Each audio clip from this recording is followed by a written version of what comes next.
Hello friends, welcome back to channel. This is Ungal J. Are you?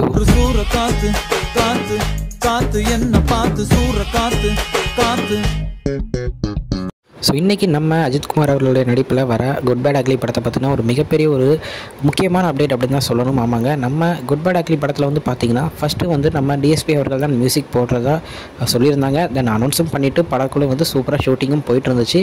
எல்லாம் கரெக்டாக போயிட்டு இருந்த நேரத்தில் இல்லைங்க மியூசிக் டேரக்டர் நாங்கள் வந்து சேஞ்ச் பண்ணுறோம் அப்படின்ற ஒரு அப்டேட்டை கொடுத்து நேற்று புது டேரக்டர் அனௌன்ஸ் பண்ணியிருந்தாங்க. ஆமாங்க, நம்ம ஜிவி பிரகாஷ் அவர்கள் தான் இந்த படத்துக்கு மியூசிக் போட போகிறார் அப்படின்றத நேற்று ஒரு போஸ்டர் மூலிமா சூப்பராக சொல்லியிருந்தாங்க. என்னதான் இருந்தாலுமே கங்குவா படத்துடைய அந்த ஃப்ளாப்ஸ்க்கு, அதாவது அந்த ட்ரோல்ஸ்க்கு வந்து நம்ம மியூசிக்கே எந்ததும் சொல்ல முடியாது. பட் இருந்தாலும் புஷ்பா 2 படத்துலையுமே மியூசிக் மட்டும்தான் நம்ம டிஎஸ்பி போட போகிறாரு.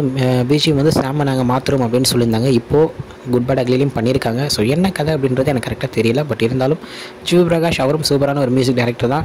அவருடைய ட்விட்டர் பேஜில் ஒரு ஃபேன் கேட்டிருந்தது என்ன சொல்லியிருந்தாருன்னா, என்னோட கெரியர் பெஸ்ட் மியூசிக்கை நான் இந்த படத்துக்கு போடுவேன் அப்படின்ற ஒரு இதை சூப்பராக சொல்லியிருந்தார். ஸோ பார்ப்போம் எப்படி மியூசிக்ஸ்லாம் வருது, எப்படி சாங்ஸ்லாம் வருது அப்படின்றத பார்ப்போம். படம் வரதுக்குன்னு 1 மாதம் தான் இருக்குது அப்படின்னு இருக்கிற நேரத்தில் எந்தவித ஒரு வீடியோவும் வரல. ஸோ அதுவும் என்னென்ன நடக்குது அப்படின்றத பொறுத்திருந்து பார்ப்போம். ஓகே ஃப்ரெண்ட்ஸ், இதுதான் இன்றைக்கி நம்ம குட் பேட் அக்லி படத்தை பற்றின சின்ன அப்டேட். என்னுடைய வந்து பார்க்குறேன். அது வரைக்கும் உங்கள்கிட்ட நிறைய உங்கள் ஜஸ்வின்.